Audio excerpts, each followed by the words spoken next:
다 같이 기도하시겠습니다. 온 땅이여 여호와께 즐거운 찬송을 부를지어다. 기쁨으로 여호와를 섬기며 노래하면서 그의 앞에 나아갈지어다. 여호와가 우리 하나님이신 줄 너희는 알지어다. 그는 우리를 지으시니요 우리는 그의 것이니 그의 백성이요 그의 기르시는 양이로다. 감사함으로 그의 문에 들어가며 찬송함으로 그의 궁전에 들어가서 그에게 감사하며 그의 이름을 송축할지어다. 여호와는 선하시니 그의 인자하심이 영원하고 그의 성실하심이 대대에 이르리로다. 하나님 아버지, 거룩한 주일 오후 두 번째 부흥성에 저희가 다시 주님 앞에 예배자로 나아옵니다. 예배드리는 중에 기도하고 말씀을 듣겠사오니 이 시간 저희에게 하나님이 말씀하옵소서. 예수님의 이름으로 기도합니다. 아멘. 오늘 예배를 위하여 김상우 목사님께서 기도해 주시겠습니다.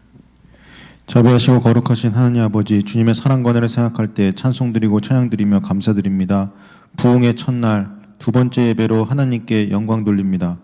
산호세 중앙교회 성도님들의 몸은 비록 떨어져 있지만 각자의 처소에서 마음과 뜻과 정성을 모아 영과 진리로 예배할 때 아버지께서 우리의 예배를 기뻐 받아주시고 예배 시간을 통해 크신 은혜와 사랑을 베풀어 주시옵소서. 하늘에 계신 아버지, 지난 첫 시간 말씀으로 은혜 받고 말씀으로 도전받게 인도해 주시니 감사합니다. 박성원 목사님의 생명의 말씀을 통해 우리들의 믿음이 자랄 수 있도록 인도해 주시고 영의 눈을 뜨고 더욱 예수 그리스도를 소망하며 의지할 수 있도록 역사하여 주시옵소서. 우리의 힘으로 이 세상을 살아갈 수 없습니다. 오직 성령님을 의지하며 성령님과 동행하는 저희들 되게 하옵소서. 이 시간 부흥의 두 번째 말씀을 듣습니다. 말씀을 사모하는 마음으로 듣게 하시고 말씀을 듣는 데서 끝나는 것이 아니라 우리의 삶 가운데 실천하는 귀한 역사가 일어날 수 있도록 인도하옵소서. 교회를 이끌어 가시는 담임 목사님께 성령의 능력을 덧입혀 주사 성도들과 한 마음과 한 뜻 되어 여러 가지 어려움들을 극복하고 하나 되어 교회를 세워갈 수 있도록 역사하여 주시옵소서. 감사드리며 우리 주 예수 그리스도 이름으로 기도하옵나이다. 아멘. 오늘 함께 나눈 하나님의 말씀은 예레미야서 33장 1절에서 3절까지입니다. 예레미야서 33장 1절에서 3절입니다. 제가 봉독하겠습니다. 예레미야가 아직 시위대 뜰에 갇혀 있을 때에 여호와의 말씀이 그에게 두 번째로 임하니라. 이르시되 이를 행하시는 여호와, 그것을 만들며 성취하시는 여호와, 그의 이름을 여호와라 하는 이가 이와 같이 이르시도다.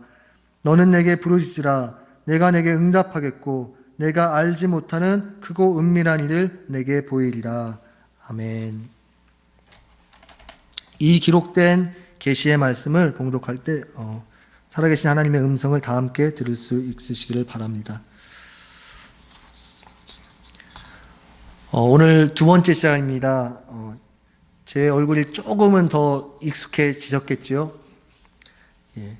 오늘은 나의 기도를 넘어 하나님의 기도로라는 그러한 제목으로 함께 말씀을 나누고자 합니다. 기도에 대한 정의가 참 많습니다. 기도는 사랑하는 연인과의 대화처럼 사랑하는 하나님과의 우리와의 대화이다라는 그러한 정의도 참 많고요. 또 기도는 우리의 영적인 호흡이다. 우리가 삶 가운데 호흡하는 것 같이 기도 없이는 우리의 영이 살 수 없다는 의미로 영적인 호흡이다라는 그러한 정의도 많이 있습니다. 메시지 성경을 만드신 유진 피터스는 기도에 대해서 이렇게 말합니다. 기도는 하나님이 먼저 시작하신 것이며 우리는 거기에 대답하는 것이다. 또 제임스 패커는 기도란 의무를 지나서 기쁨에 이르는 길이다라고 그렇게 정의합니다. 저는 개인적으로 한 목사님의 이 기도에 대한 책의 제목이 굉장히 인상 깊은데요. 기도는 하늘의 능력을 다운로드 받는 것이다 라고 그렇게 정의를 내립니다. 오직 기도를 통해서만이 하늘로부터 하나님이 주신 놀라운 주님의 능력이 내게 실제가 되어질 수 있다라는 것이죠. 그러니까 이런 여러 가지 기도의 정의들을 볼 때 기도가 대화라고 정의를 내리던 기도가 영적인 호흡이라고 정의를 내리던 혹은 어떤 하나님의 능력을 다운로드 받는 통로가 기도라고 정의를 내리던, 우리가 결론 내릴 수 있는 한 가지는 기도는 우리 그리스도인들에게 있어서 뗄래야 뗄 수 없는 것이라는 것입니다. 기도라는 영역을 빼고 실질적으로 우리의 신앙을 우리가 논할 수가 없습니다. 유럽의 동물학 박사들이 아프리카의 원숭이들의 그 생태를 파악하기 위해서 연구를 시작했습니다. 이제 그 결과 원숭이들은 평균 하루에 6시간을 이런저런 활동을 한다고 합니다. 뭐 나무를 타거나 사냥을 하거나 먹잇감을 찾거나 또 물도 마시고 그렇게 움직이는 활동을 하루에 최소 6시간을 한답니다. 그런데 이 원숭이들이 사는 밀림이 경치가 좋고 야생동물들이 많고 하니까 이 정부에서 그곳을 국립공원으로 지정하고 또 호텔들이 들어서기 시작했습니다. 그리고 몇 년 후에 다시 유럽의 학자들이 이 원숭이들을 다시 이제 연구를 시작했는데, 원숭이들이 이 전과는 다르게 이상한 행동을 하기 시작합니다. 원숭이들이 다리를 절고 또 원숭이 주제에 원숭이가 나무에서 떨어지는 것입니다. 연구를 해보니까 이 원숭이들이 이전에는 전혀 없었던 병이 생겼다는 것입니다. 원숭이들이 고혈압에 걸리고 당뇨에 걸리고 관절염이 생긴 것입니다. 그래서 다리를 절고 나무에 떨어지기도 한 것입니다. 이제 그 원인을 조사해 보니까 그 원인은 바로 호텔에 있었습니다. 이 호텔의 투숙객들이 먹다 남은 음식들을 그냥 밖에다 버리면 그 음식들을 원숭이들이 주워 먹기 시작합니다. 그러니 원래 원숭이는 평균 6시간을 먹잇감을 찾고 나무를 타고 활동하는데 이렇게 손쉽게 음식을 구하게 되다 보니까 한 마리 원숭이들이 게을러진 겁니다. 움직이지 않게 된 겁니다. 그래서 이 원숭이들에게 병이 생기고 뭐 다리를 절고 그로 인해서 뭐 나무에 떨어지기도 했던 것입니다. 그래서 이 호텔에 남긴 음식들을 이 원숭이들이 먹지 못하게 땅 깊숙한 곳에 파묻었습니다. 그랬더니 이 원숭이들이 다시 건강을 회복하기 시작했다는 것입니다. 그러니까 원숭이는 원숭이로서의 삶의 방식이 있는 것입니다. 최소한 6시간은 움직이고 나무를 타고 먹잇감을 찾고 해야 하는 것이 이 원숭이들의 삶의 방식입니다. 그리고 이 삶의 방식을 깨트릴 때 원숭이들의 이 몸에 문제가 생기기 시작하는 것이죠. 우리에게도 마찬가지입니다. 사람은 사람에 맞게 살아갈 삶의 양식이 있습니다. 하루에 물은 뭐 1.1리터 이상 마셔야 하고, 또 음식은 하루에 3끼를 섭취해야 하고, 하루에 최소 5시간, 6시간은 수면을 취해줘야 우리의 몸이 원활하게 돌아가는 것입니다. 왜냐하면 하나님께서 우리를 창조하실 때 규정하신 창조의 방식이 이렇습니다. 한마디로 기도는 우리 그리스도인들이 살아가야 할 영적인 삶의 방식입니다. 우리 그리스도인들에게 있어서 이 기도는 살아가는 동안 영원히 끊이지 않는 흐름과도 같습니다. 그렇기 때문에 우리가 그리스도인으로서 기도하면서 살아가야 할 이 삶의 방식을 취하지 않으면 원숭이와 마찬가지로 우리의 영적인 질병이 걸리는 것입니다. 영적으로 건강하지 못하게 되는 것입니다. 그렇기 때문에 기도 없이 우리의 영이 잘 되고 건강해지고 또 자라간다? 혹은 기도 없이 하나님과의 관계가 깊어지고, 기도 없이 우리의 삶 가운데서 승리를 경험하고, 기도 없이 하나님의 능력 가운데 살아간다라는 것은 이게 말이 되지 않는 것입니다. 자동차가 엔진 없이 나는 쌩쌩 달릴 수 있다라고 말하는 것과 같습니다. 이러한 기도의 중요성 때문에 이제 시중에는 이 기도에 대한 주제의 책들이 참 많습니다. 뭐 기도의 원리, 기도 응답을 받는 방법 등등 기도에 대한 책들이 참 많습니다. 근데 기도에 대한 방법론에 대한 책들은 상당히 많은 반면에 이 참된 기도란 무엇인가라는 기도의 본질에 대한 책들은 많지 않은 것 같습니다. 때때로 기도를 우리가 바라고 원하는 것을 이루는 수단 정도로만 생각하는 경향이 우리에게 있습니다. 기도를 단순히 하나님으로부터 응답을, 선물을 받는 그러한 통로로만 생각하는 것이죠. 이 놀라운 기도가 어느 순간 음료 자판기처럼 내가 원하는 것을 동전을 넣고 누르면은 그냥 내가 원하는 것이 자동적으로 나오는 이러한 자판기처럼 수단화시키는 것으로 기도가 전락하고 만 것입니다. 그러나 우리가 먼저 이 기도에 대한 이야기에 앞서서 먼저 알아야 할 중요한 하나님에 대한 지식이 있습니다. 그것은 하나님은 살아계신 인격자라는 것입니다. 이 말은 인격적인 하나님께 드리는 우리의 기도가 일방적인 기도가 되어서는 안 된다는 것입니다. 만약에 어떤 사람이 나를 만나러 왔는데 이 사람이 자기가 원하는 말, 자기가 원하는 소원, 자기의 생각만 1시간 내내 자기의 말만 막 쏘아붙이고 이제 끝하고선 돌아간다고 한다면 그 상대편이 어떨까요? 굉장히 황당하겠죠. 당황스러울 것입니다. 근데 사실 우리의 하나님 앞에서의 기도의 모습이 이런 모습일 때가 사실 많습니다. 때론 우리가 하나님을 비인격적으로 대하고 있지는 않은지요. 내가 하고 싶은 말, 내가 원하는 것, 내가 바라는 것만 하나님께 끊임없이 말하고 나서 하나님 이제 그만하고 그냥 떠나가는 것이죠. 한마디로 하나님을 요술램프 진이처럼 취급하고 있지는 않은지요.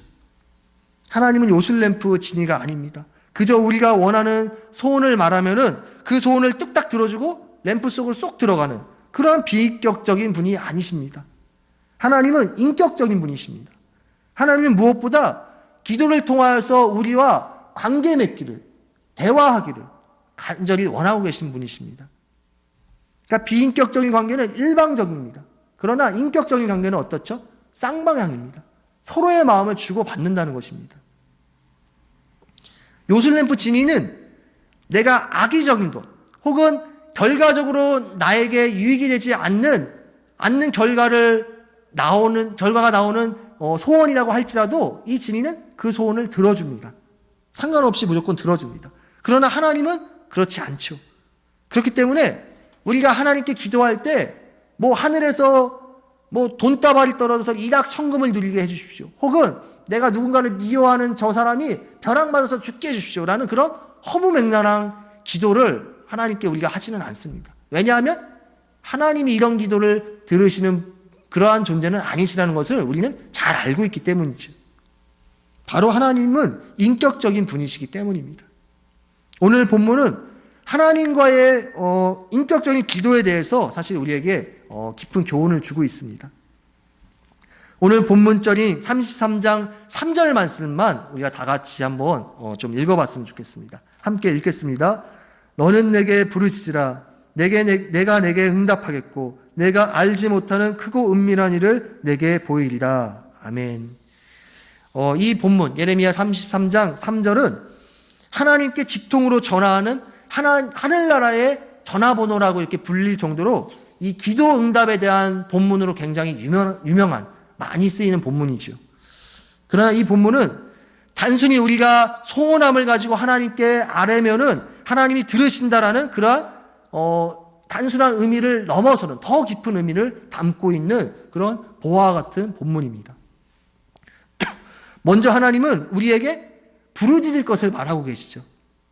그런데 어떠한 구체적인 기도의 내용을 가지고 무엇을 부르짖으라고 말씀하고 있는 것이 아니라 그 부르짖음의 목적어가 없이 그저 먼저 부르짖으라라고 그렇게 말하고 있습니다. 그런데 이 부르짖으라는 말에는 우리가 부르는 대상인 하나님과 나와의 놀라운 관계성이 전제되어 있습니다. 제가 언젠가 프로그램의 이름은 기억이 나지 않는데 이 차인표 씨가 아버지로서에 대한 어떤 주제를 가지고 이렇게 인터뷰를 했던 그런 프로그램을 본 적이 있습니다. 이 차인표 씨가 이런 이야기를 합니다. 집에서 자기 딸이 저 건너방에서 놀고 있는데 이 강력 접착제를 가지고 놀다가 그만 그 눈 속에 그 접착제가 한 방울이 들어간 것입니다. 그때 그 방에서 이 딸아이가 가장 먼저 이 아버지의 건너방에 있는 아버지에게 뭐라고 얘기했을까요?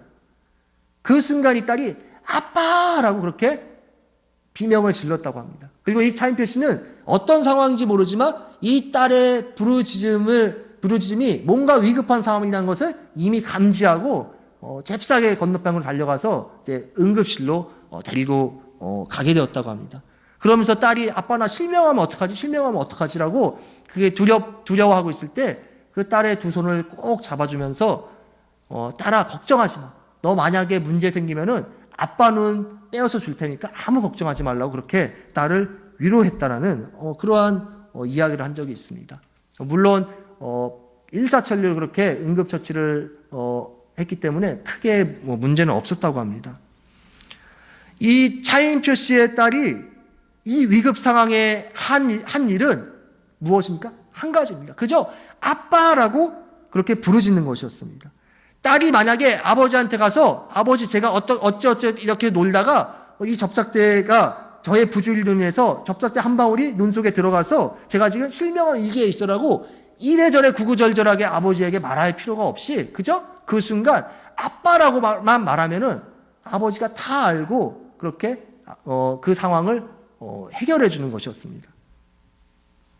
딸이 먼저 할 일은 이러한 상황을 해결해 줄 수 있는 능력이 있고 또 자신의 눈을 빼서라도 이 문제를 해결해 줄 마음이 있는 그 아버지를 믿고 신뢰해서 그 이름을 부르는 것이었습니다. 그렇습니다. 기도는 먼저 하나님과 나와의 믿음의 관계 속에서 이루어지는 것입니다. 하나님이 나의 아버지다. 나의 아버지다라는 그러한 믿음의 바탕을 두고 시작하는 것이 바로 기도입니다. 그래서 우리에게 예수님께서 너희는 이렇게 기도하라고 직접적으로 기도의 모범으로 보여주신 주기도문의 첫 번째가 무엇입니까? 어떠한 내용이 담긴 간구문이 아니라 바로 하늘에 계신 우리 아버지여라고 그렇게 아버지의 이름을 부르짖는 것으로 시작하는 것입니다. 하늘의 권능과 권세로 온 땅을 통치하시는 하나님이 우리 아버지 되신다는 것입니다. 이 아바라는 원어로 기록된 이 아버지의 호칭은 치 없이 맑은 어린아이가 아무런 허물 없이 아주 친숙하게 아빠의 이름을 부를 때 쓰는 그러한 의미의 단어입니다. 예수 그리스도 안에서 은혜로 우리를 자녀 삼아주시지 않는 한 누가 감히 온 세상을 창조하시는 하나님을 아빠라고 그렇게 부를 수 있겠습니까? 이만한 축복과 특권이 어디가 있겠습니까? 사실 제가 지금 기도에 대한 설교를 하지만 기도에 대한 내용, 기도에 대한 응답을 차치하고서라도 우리가 하나님 앞에 단순히 부르짖을 수 있다. 하나님을 아버지로 부르며 기도할 수 있는 것 자체가 가장 큰 축복이요 특권인 것입니다. 왜냐하면 이 기도를 통해서 우리가 하나님을 아버지라고 부르면서 기도하고 있는 것 자체가 우리가 하나님께 소속된 하나님의 자녀라는 소속을 분명히 밝혀주고 있는 것이기 때문입니다. 그렇기 때문에 기도는 그 내용에 앞서서 우리가 기도하는 그 대상인 하나님과 나와의 그 관계성이 먼저 전제되어 있는 것입니다. 무슨 말입니까? 우리가 먼저 신뢰하고 바라보아야 할 것은 우리의 문제, 즉 기도 응답 자체에 있는 것이 아니라 그 모든 것을 이끄시고 해결할 수 있는 존재이신 하나님의 존재를 바라보고 그 존재를 의지하고 신뢰하는 것이 먼저라는 것입니다. 우리가 먼저 기도할 때 중요한 것은 우리가 기도하는 그 존재를 우리가 제대로 알고 그 존재를 신뢰하는 것입니다. 자식이 아버지의 이름을 목청껏 전심으로 부를 때 응답하지 않을 아버지가 어디 있겠습니까? 하물며 우리의 참된 아버지 되시는 하나님의 이름을 우리가 부를 때, 요청할 때 하나님은 즉각 그 부르심에 응답하시는 우리의 아버지이십니다. 케냐의 한 선교사님이 이러한 간증을 합니다. 이 선교사님이 케냐의 선교사님이 그 케냐에서의 원래 이름이 유니스라고 불린다고 합니다. 이 선교사님이 이 논밭이 이렇게 지나가고 있는데 그 아래에서 이 케냐의 현지 아이들이 졸졸 이 선교사님을 따라다니면서 유니스라고 그렇게 부릅니다. 그때 이 선교사님한테 이 아이들이 뭐 주세요, 뭐 사탕 주세요, 돈 주세요라고 요청한 것이 아무것도 없고 그저 유니스라고 이름만 불렀을 뿐인데 이 선교사님이 그 자신의 이름을 들을 때 이 아이들의 필요가 느껴진답니다. 그리고 이런 생각이 든다고 합니다. 쟤네들 맨발로 다니고 있는데 쟤들에게 신발을 사줄까? 또 이 아이들이 유니스라고 그렇게 졸졸 따라다니면서 유니스라고 부를 때 선교사님이 저 아이들 지금 점심 못 먹었을 텐데 내가 빵을 사줄까? 유니스라고 또 부를 때, 저 아이들 교육을 제대로 받지 못한 아이들인데 빨리 학교를 지어줘야지. 라는 그러한 마음이 생긴다고 합니다. 그 누구도 이 선교사님한테 신발 사주세요, 빵 사주세요, 학교 지어주세요라고 말한 적이 없는데도 불구하고 그저 자신의 이름을 부르는 순간 그 아이들의 필요가 마음 가운데 와닿게 된다는 것입니다. 하물며 우리의 좋으신 아버지이신 하나님께 우리가 그분의 이름을 하나님이라고 부를 때 하나님이 우리의 필요와 우리의 그 요구를 모르시겠습니까? 다 아십니다. 그런데 사실 기도할 때 딱히 구체적인 기도의 내용이 생각나지 않거든 이런저런 내용들을 막 중언부언하는 것보다 온 마음을 쏟아내는 심정으로 진실함으로 아버지를 찾는 심정으로 아버지, 하나님 아버지라고 그렇게 아버지의 이름만 계속 부르는 것 또한 그렇기 때문에 좋은 기도가 될 수 있습니다.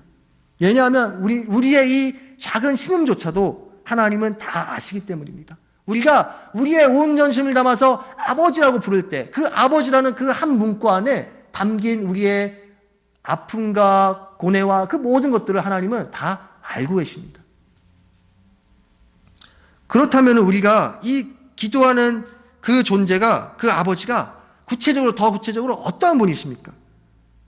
사실 하나님께서는 바벨론에 포위된 예루살렘 안에 그 시위대의 뜰에 갇혀있는 그 종 예레미야에게 자신이 어떤 존재인지를 상세히 말씀하셨습니다. 바로 오늘 33장 2절의 말씀입니다. 33장 2절을 함께 읽어보시겠습니다. 함께 읽겠습니다. 이를 행하시는 여호와 그것을 만들며 성취하시는 여호와 그의 이름을 여호와라 하는 이가 이와 같이 이르시도다. 아멘. 하나님께서는 자신을 일을 행하시며 만드시는 분으로 그렇게 묘사를 하고 있습니다. 그런데 여기서 일을 행하다라고 이렇게 번역된 단어의 어근이 원어로는 아사라고 하는데 그리고 만들다라고 번역된 이 원어가 야차르라고 말하고 있습니다. 그런데 이 두 단어는 창세기 1장에서 하나님께서 이 세상을 창조하실 때 이 창조 사역을 나타내실 때 사용한 단어들이랑 똑같습니다. 그래서 NIV 영어 성경에서는 우주를 창조하신 그분이라고 그렇게 이 2절 말씀을 번역하고 있습니다. 무슨 말입니까? 우리가 의지할 수 있고 부르질 수 있는 그 존재는 하찮은 존재요 무능력한 그러한 어설픈 존재가 아니라 없는 것을 있는 것으로 무에서 유를 창조하시고 이 땅의 온 우주 만물을 창조하신 근원이신 그러한 존재라는 것입니다. 우리가 간구하는 그분은 위대한 창조적인 권능으로 모든 것을 이루시고 해결하시는 분이라는 것입니다. 그렇기 때문에 내가 가진 문제가 아무리 크다 하더라도 능히 그 문제를 해결하시고 우리를 구원하실 수 있는 분이 바로 우리가 기도하는 그 대상이라는 것입니다. 우리가 기도하고 부르짖는 그 존재가 이 정도의 스케일이라고 한다면 우리가 한번 의지해 볼 만하지 않겠습니까? 우리가 직면한 문제가 어려움이 아무리 크다 할지라도 하나님께 한번 맡겨볼 만하지 않겠습니까? 제가 대학을 다니던 시절에 저는 문과대였습니다. 근데 이제 문과대에서는 모든 과의 학생들이 한 자리에 모여서 교양 수업을 듣는 그러한 시간이 있습니다. 근데 간혹 가다가 이제 서로 다른 과 사람들이 함께 모이다 보니까는 이 보이지 않는 기싸움이 있을 때가 있습니다. 저희 학과에 눈매가 굉장히 날카로운 여학생이 하나 있었습니다. 그러니까 이 친구는 악의가 없는데 그냥 눈매가 날카롭기 때문에 상대편을 쳐다보면 나를 째려보는 것처럼 그렇게 오해를 받기도 합니다. 그러다 보니까 이제 옆에 영문과 여학생들이 있었는데 이 수업이 끝나고 이 눈매가 날카로운 저희과 여학생을 찾아가서 이제 데리고 나온 겁니다. 그러면서 너 나를 기분 나쁘게 쳐다봤다고 사과하라는 겁니다. 근데 우리과 이 친구는 제가 말씀드렸다시피 어떤 악의가 있이 쳐다본 것이 아니라 그냥 본인 눈매가 원래 날카롭게 생긴 것입니다. 근데 그것을 모르는 이제 영문과 여학생들이 이제 시비를 건 것이죠.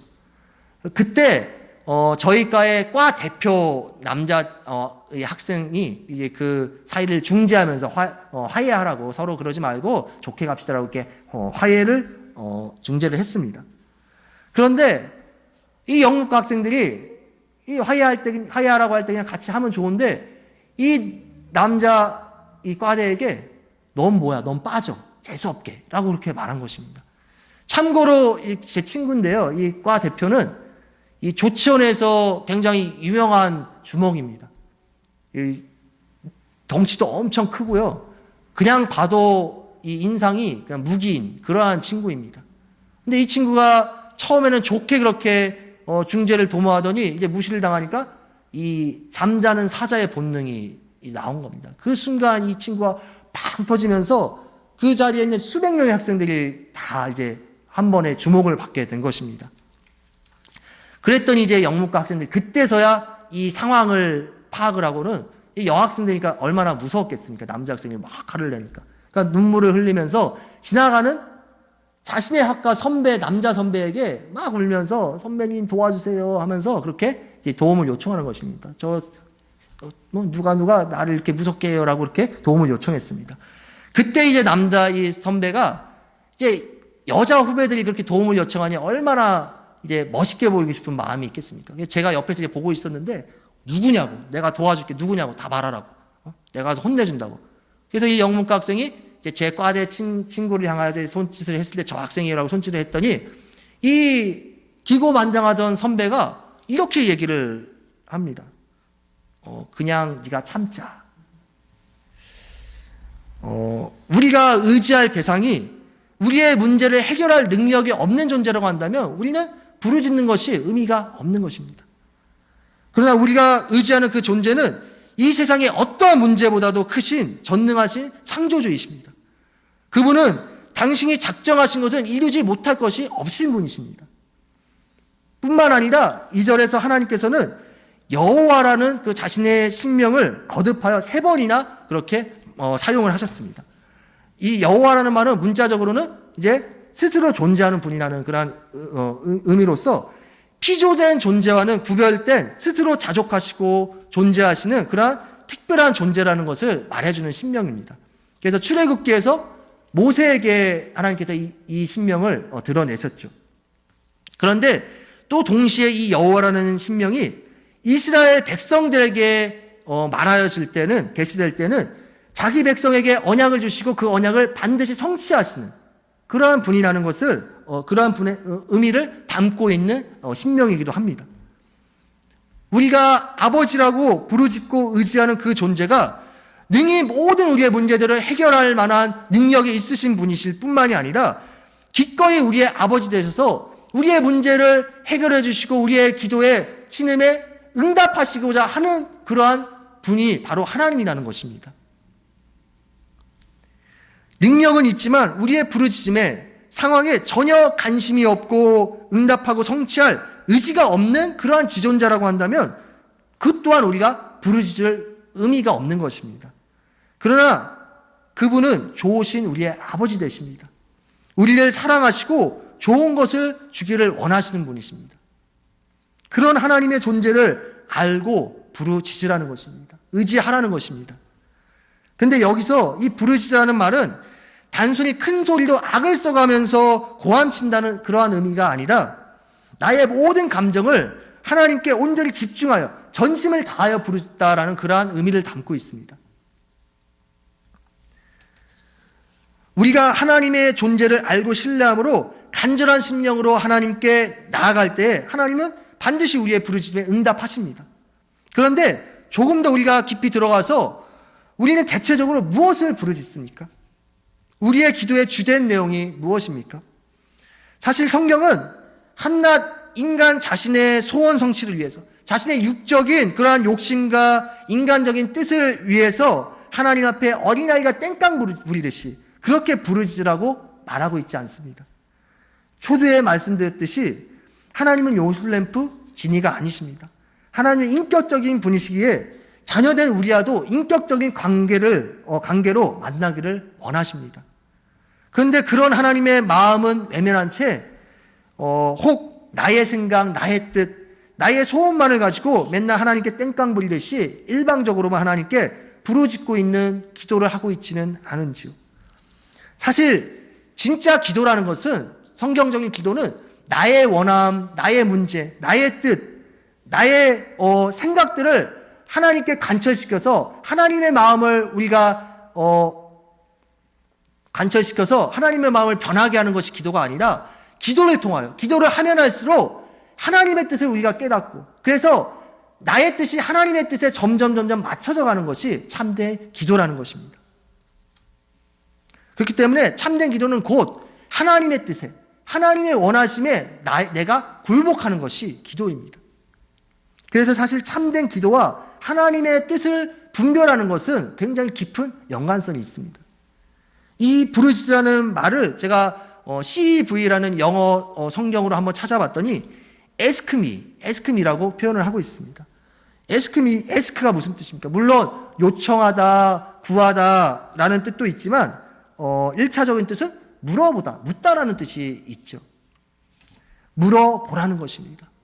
우리가 하나님께 일방적으로 뭐 해주세요, 하나님 내 뜻이 이렇습니다, 이거 해주세요라고 나의 바람과 생각만 풀어놓지 말고 하나님께 한번 물어보라는 것입니다. 하나님, 지금 내가 이러한 상황 가운데 있습니다. 이러한 어려움 가운데 있습니다. 그런데 하나님, 나의 뜻은 이렇지만 하나님, 이 상황 가운데서 하나님이 나를 향하여 원하시는 하나님의 마음이 무엇입니까? 하나님의 뜻이 무엇입니까? 라고 하나님께 여쭤보라는 것입니다. 굉장히 유명한 일화인데요. CNN에서 마더 테레사 수녀에게 인터뷰를 한 적이 있습니다. 이 테레사 수녀가 기도를 많이 한다라는, 평소에 많이 한다라는 사실을 알고 이 인터뷰어가 테레사 수녀에게 이렇게 질문했습니다. 수녀님은 보통 기도하실 때 뭐라고 기도하시나요? 이때 이 수녀님이, 마더 테레사 수녀님이 이렇게 대답했다고 합니다. 네, 저는 주로 듣습니다. 저는 주로 듣습니다. 우리가 이러한 기도까지 나아갔으면 좋겠습니다. 나의 바램과 육신적인 뜻만 있는 그러한 나의 기도 제목이 하나님이 원하시는 기도 제목으로 바뀌어져가는 그런 하나님께 합한 기도자가 되었으면 좋겠습니다. 하나님의 어리석음이 인간의 지혜보다 훨씬 크십니다. 당장의 나의 뜻과 바램이 최선인 것 같지만 사실은 그렇지 않을 때가 많습니다. 꼭 나의 뜻대로 당장의 나의 문제가 내 생각대로 풀려서 재정적인 문제가 풀리고 뭐 나의 질병이 치유받는 것이, 아들 녀석이 원하는 대학과 사업장에 취업하는 것이 최선의 길이라고 나는 생각할 수 있지만 사실 아닐 수도 있다는 것입니다. 그렇기 때문에 하나님은 때론 침묵하심으로, 때론 지체하심으로 우리의 기도를, 또 혹은 들어주지 않으심으로 우리의 기도에 응답하시기도 하십니다. 그러나 그것이 기도 응답의 실패가 아니라 그것이 가장 선한 기도 응답이라는 사실을 우리가 잊지 마시기를 바랍니다. 모든 것을 알고 계시고 우리가 가장 선하고 복된 길로 인도하시기를 내 자신보다도 더 원하시는 그러한 하나님, 또 그렇게 하실 하나님께 먼저 묻고 그분의 뜻을 먼저 묻고 나아가는 우리가 되기를 간절히 소망합니다. 그래서 일방적으로 나의 말만 하는 것이 아니라 하나님이 나에게 하고자 하시는 그러한 말을 들을 수 있는 귀를 가진 성도님들 되시기를 간절히 소망합니다. 그럴 때 하나님께서 어떻게 하신다고 말씀하십니까? 그러면 내가 너에게 응답하겠고 내가 알지 못하는 크고 비밀한 일을 내게 보이리라 라고 그렇게 오늘 말씀하고 계십니다.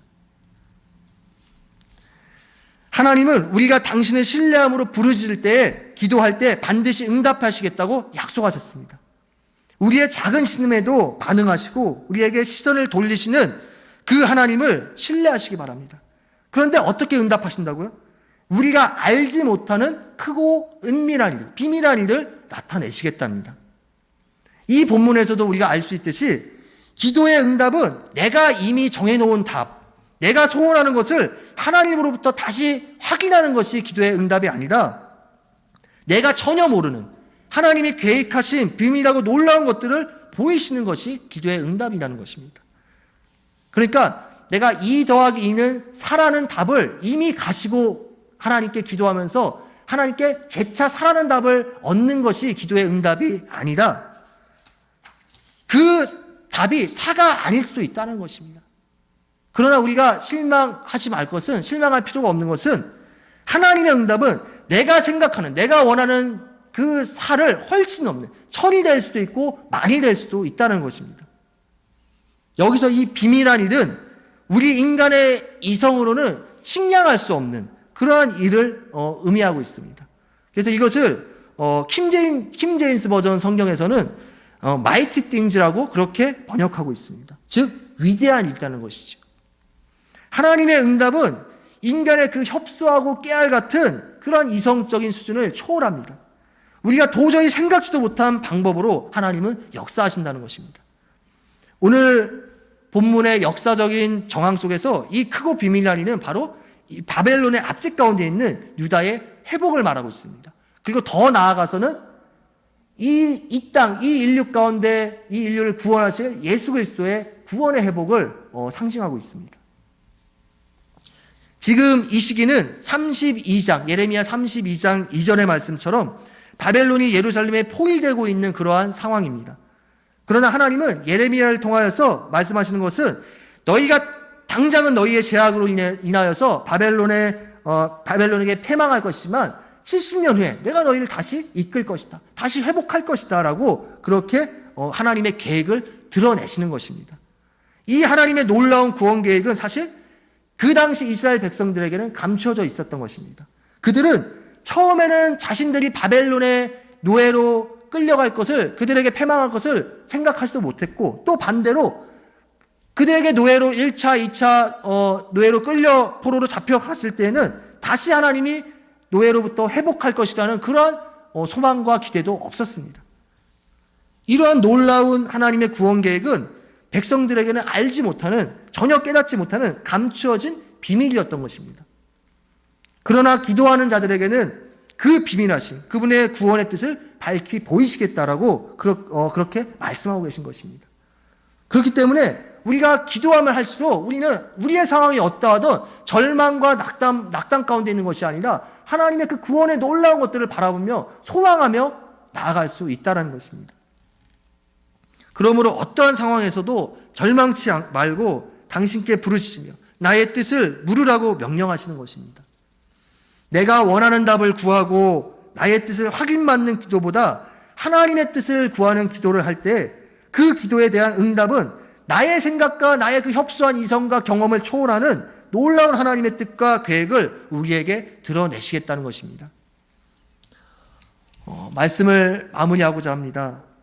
혹시 이러한 의문이 없으셨습니까? 하나님은 우리가 말하지 않아도 이미 우리의 모든 필요를 아시는 분인데 그렇다고 한다면 뭐하러 자꾸 우리에게 기도하라고 그렇게 요청을 하실까?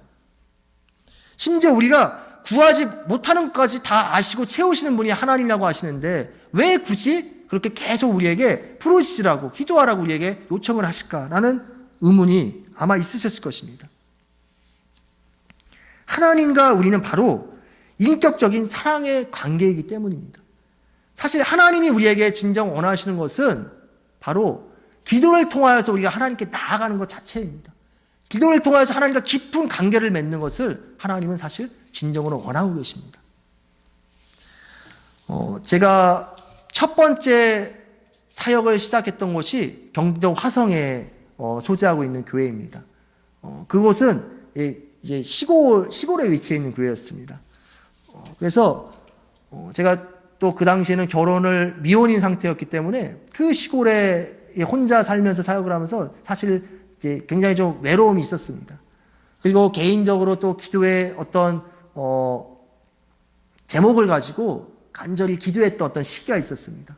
그래서 한밤중에 혼자 예배당에 가서 그 컴컴한 밤에 부르짖으면서 하나님께 간절히 기도했던 때가 있었습니다.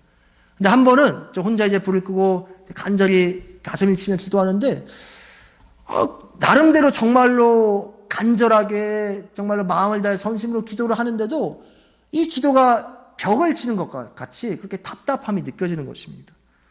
그래서 마음 가운데 하나님께 원망이 들었습니다. 하나님, 내가 이렇게 간절히 나름대로 기도하고 있는데 이렇게 기도가 막히는 것 같고 너무 힘이 듭니까? 하나님, 내 기도에 지금 응답하시고 않고 계십니까? 라고 하나님을 좀 원망하는 그런 마음으로 기도를 하고 있었습니다. 그런데 어쨌든 그렇게 기도하고 있는 가운데 마음 가운데 주님이 주시는 그 음성이 있었습니다. 주님이 이렇게 마음 가운데 감동을 이렇게 말씀하셨습니다. 성은아, 사실 나는 지금 너무 기쁘다. 왜냐하면은 네가 이렇게 나에게 찾아와서 간절히 나를 찾고 있는 이 모습이 나는 너무 기쁘구나. 그런데 너는 지금 너의 어떤 문제를 가지고 나에게 오고 있지만 나는 사실 너의 문제가 문제도 아니다. 나에게 이 세상 가운데 있는 문제는 사실 문제도 아니다. 그런데 나에게 문제가 하나가 있다. 나에게도 문제가 하나가 있다. 그건 바로 너의 마음을 얻는 것이다. 라는 마음을 주셨습니다. 내가 아무리 전능한 하나님이지만 너의 마음을 내가 강압적으로 얻을 수는 없다. 그래서 나는 너의 마음을 얻기를 간절히 원한다라는 그러한 마음을 주셨습니다. 결국 기도의 응답과 내용보다 더 중요한 것은 우리가 하나님을 아버지로 여기고 언제든지 그분께 간구하고 대화할 수 있는 그러한 자녀된 존재가 되었다는 것이 있습니다. 하나님이 우리의 좋으신 아버지라는 사실을 이 기도를 통해서 우리는 확증받는 것입니다. 결국 하나님을 아버지로 부르며 그분께 나아갈 수 있다는 것, 즉 기도할 수 있다는 것 자체가 기도 응답보다도 더 놀라운 축복과 우리의 특권이고 은혜인 것입니다. 그리고 아버지 입장에서도 마찬가지입니다. 자녀가 아빠라고 아버지께 달려갈 때 그 아버지의 마음이 어떻겠습니까? 얼마나 기쁘시겠습니까? 사랑하는 성도 여러분, 결국 기도는 먼저 우리가 기도하는 그 존재를 온전히 아는 것입니다. 그리고 그 존재를 전적으로 신뢰하는 것입니다. 그분은 우주 만물을 창조하시고 스스로 존재하시는 전능하신 분이십니다. 그리고 그렇게 위대하신 그분은 우리의 작은 한숨조차도 애면치 않으시고 가장 선한 방법으로 우리를 구원하시고 가장 선한 길로 이끄시기를 원하시는 좋으신 아버지십니다. 그러한 그 하나님이 먼저 우리에게 원하시는 것은 당신의 존재 자체를 믿고 신뢰하는 것입니다. 그리고 우리가 바라볼 것이 하나님께서 베푸실 기도 응답 자체에 있는 것이 아니라 그 응답을 이루실 하나님 자체에 있는 것임을 하나님이 알기를 원하십니다. 그리고 참된 기도는 나의 생각과 나의 소원과 나의 바람만을 하나님께 일방적으로 쏟아붓는 것이 아니라 인격적인 관계, 하나님의 인격적인 관계를 원하십니다. 기도를 통하여서 하나님의 뜻을, 하나님이 나를 향하여 가지고 계신 그 마음을 깨닫기를 원하시는 것입니다. 그리고 그 마음이 나의 기도 제목으로 바뀌어져 갈 때 하나님의 소원이 나의 소원으로 바뀌어져 가는 것이 가장 큰 기도의 응답임을 잊지 마시기 바랍니다. 그럴 때 우리의 생각하는 그 작은 수준의 응답이 아니라 우리가 생각할 수도 없는, 상상조차 할 수 없는 놀라운 위대한 일을 이 땅 가운데, 우리의 삶 가운데 이루어 가시는 것입니다. 그러한 놀라운 위대한 일을 우리가 이 땅 가운데서 응답받으며 살아가시는 그러한 기도자로 살아가시기를 간절히 소망합니다. 함께 기도하시겠습니다. 사랑과 은혜의 하나님 감사합니다. 오늘 이 예레미야서를 통하여서 참된 기도에 대해서 함께 나누었습니다. 하나님, 우리가 때때로 기도라는 명목으로 하나님께 나아가서 간절히 기도하지만 사실 그 내용은 하나님께 집중하는 기도보다도 나의 문제 해결, 나의 원하는 바람들, 나의 소원함에 집중하는 기도였을 때가 얼마나 많은지 모릅니다. 그러나 정작 하나님이 원하시는 것은 그러한 문제에 있는 것이 아니라 우리의 마음을 원하시는 분이심을 우리가 다시 한번 깨닫게 됩니다. 주님, 우리의 기도가 그러한 기도로 나아가길 소망합니다. 나의 뜻을 하나님께 간철시키는 것이 아니라 하나님의 뜻, 하나님이 원하시는 하나님의 마음이 나의 마음 되어지고 하나님이 진정 원하시는 소원함이 나의 유일한 소원함이 되어질 수 있는 그러한 기도자로 하나님 세워주시옵소서. 그래서 하나님, 우리의 기도의 응답이 정말로 내가 생각하는 답이 아니라 하나님이 계획하신 놀라운 위대한 일을 우리의 삶 가운데서 응답으로 경험할 수 있는 우리 모두가 되어질 수 있도록 하나님 은혜 베풀어 주시옵소서. 예수 그리스도의 이름으로 기도드렸습니다. 아멘. 축도함으로 오늘 예배를 마치도록 하겠습니다. 이제는 우리 주 예수 그리스도의 은혜와 아버지 하나님의 극진하신 사랑과 성령님의 교통하심이 오늘 나의 바램만을 하나님께 아뢰고 부르짖는 어린아이 같은 기도자가 아니라 정말로 하늘의 뜻을 구하고 하나님의 마음, 하나님의 소원함이 나의 유일한 기도 제목으로 삼기로 작정하여 머리 숙인 산호세 중앙교회 모든 성도님들과 또 저들의 가정과 생업과 직장과 자녀들 위해 이제부터 영원까지 함께 하시기를 간절히 축원하옵나이다. 아멘.